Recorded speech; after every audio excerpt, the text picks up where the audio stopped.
मनसेतर्फे आझाद मैदानात आंदोलन करण्यात आलेलं आहे। आपल्यासोबत संदीप देशपांडे आहेत। संदीपजी, आझाद मैदानात तुम्ही आलेला आहात आणि हे इतकं मोठं प्रश्नचिन्ह तुमच्या टी शर्टवर पण बघायला मिळतं। हे प्रश्नचिन्ह नेमकं काय आहे? कोणते प्रश्न आहेत? कुठल्या सिस्टमला नेमके विचारायचं?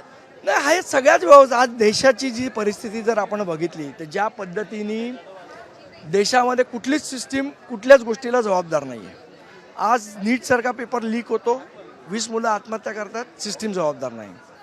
आज मुंबईमध्ये महानगरपालिकेत झाड पडतं, एक बसवर पडतं, अनेक मुलं जखमी होतात, एका मुलाचा मृत्यू होतो, कोणीच जबाबदार नाही। एक माणूस रस्त्यातनं चालता चालता गटारात पडतो, त्याचा मृत्यू होतो, कोणीच जबाबदार नाही।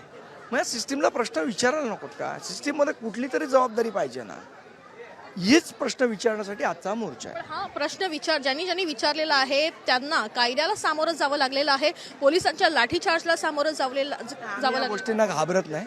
तुम्हाला तर माहिती आहे, आम्ही आतापर्यंत खूप लाठा खाल्ल्या आणि पुढे खायची तयारी आहे। आम्ही अस्वलासारखे आहोत, एक केस आला काय आणि एक केस गेला काय आम्हाला फरक नाही पडत। प्रशासन आम्हाला केसेस लाठीचार्ज या गोष्टींनी कोणी घाबरू नये। उपोषण करणं किंवा लाठीचार्ज किंवा आंदोलन करणं किंवा सिस्टमला प्रश्न विचारणं याच्यानंतरही उत्तरं येत नाहीयेत असं वाटतंय तुम्हाला? नाही, हे बघा, दगड असतो ना, दगड तो एका हातोड्याने तुटत नाही, त्याला 100 घाव घालावे लागतात तेव्हा दगड तुटतो। मला वाटतं घाव घालण्याची प्रक्रिया अख्ख्या देशात चालू झाली आहे आणि आम्ही सुद्धा एक घाव घालतोय। मुंबई महानगरपालिकेच्या समोरच तुम्ही आंदोलन करतायत। पालिकेला अनेक प्रश्न या निमित्तानं उपस्थित केलेले आहेत, अहवालासंदर्भात प्रश्न तुम्ही उपस्थित केलेले बघायला मिळतं। तुम्हाला वाटतं या सगळ्या गोष्टीमधून उत्तरं तुम्हाला मिळतील?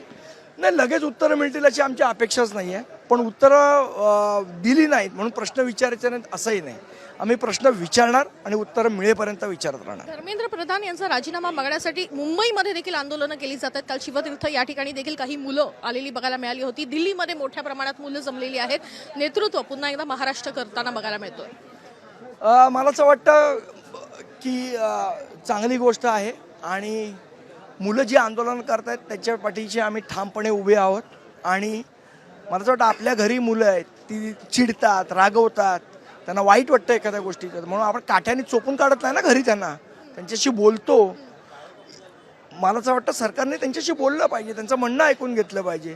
अरे इतके वर्ष कंटाळा येऊन पण आम्ही मन की बात तुमची दर रविवारी ऐकतोय ना, मग कधीतरी आमच्या मन की बात पण ऐका, हेच मुलांचं म्हणणं आहे। 1000 मुलांना ताब्यात घेण्यात आलेला आहे, गुन्हा नोंदवण्यात आलेला आहे 1000 मुलांना मुंबईमध्ये। या सगळ्या मुलांना जो काय कायदेशीर मदत करायची ती आम्ही करू। आम्हाला केसेसचा अनुभव आहे, आम्ही निश्चितपणे मदत। धर्मेंद्र प्रधान यांचा राजीनामा का घेतला जात नाहीये?